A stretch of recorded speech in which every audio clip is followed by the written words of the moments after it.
Wow. So they are still alive. Yes.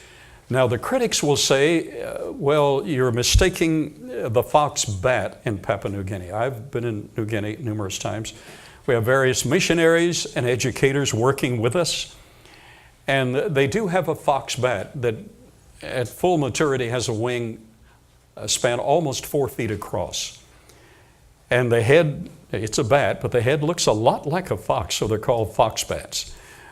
And the nationals know the difference between a fox bat. Even I can tell the difference between a fox bat and a pterodactyl. These pterodactyls have wingspans that get up to 12 and 14 feet in span. And they're able to identify them as rhamphorhynchid or pteranodon specifically. So there are remnants of the dinosaurs and their flying cousins still extant. We'll talk about some of these now. So we're not talking about Jurassic Park, we're talking about actual living creatures. Most people worldwide are intrigued by dinosaurs. I like dinosaurs. And the current popularity of the Jurassic Park, in fact, I'm getting up at 4 o'clock tomorrow morning because I want to. I do that quite often for one reason or another. Heading to northwestern Colorado to a private ranch where in the last 23 years, we have discovered from a tiny little bone that I discovered 23 years ago, bone the size of my little finger. From a tiny bone, we've discovered now components of 20 different dinosaurs at that site. So this is the annual excavation, but it's on a private ranch, it's a private excavation. I wish I could invite everyone. If I were to invite everyone, how many would like to go? All the kids in the audience? Sure, sure. And that helps to keep you young. Sorry, I can't invite you because my wings are clipped, my hands are tied.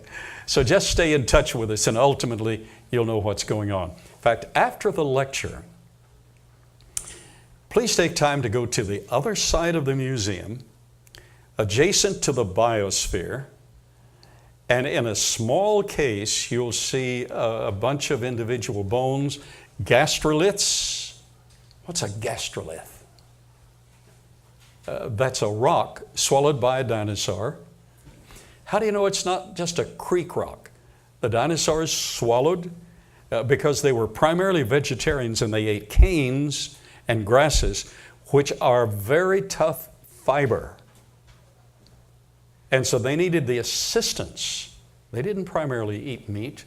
They ate canes and grasses primarily. And they needed the assistance of these rocks to grind up that fiber so they could digest it. And a creek rock has similar characteristics with a gastrolith. You will see some genuine gastroliths over there. All of this to get to what I really want to tell you.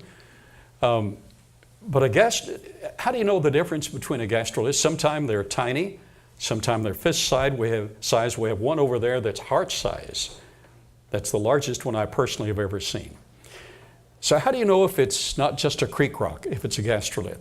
Well, first of all the edges are rounded. Has no sharp edges.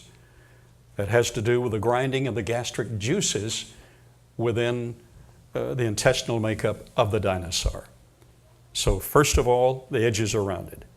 Secondly, there is at least one sublingual angle. What do I mean by that? Sublingual, there's a depression where another rock rubbed against it. It's called a sublingual angle. It's concave.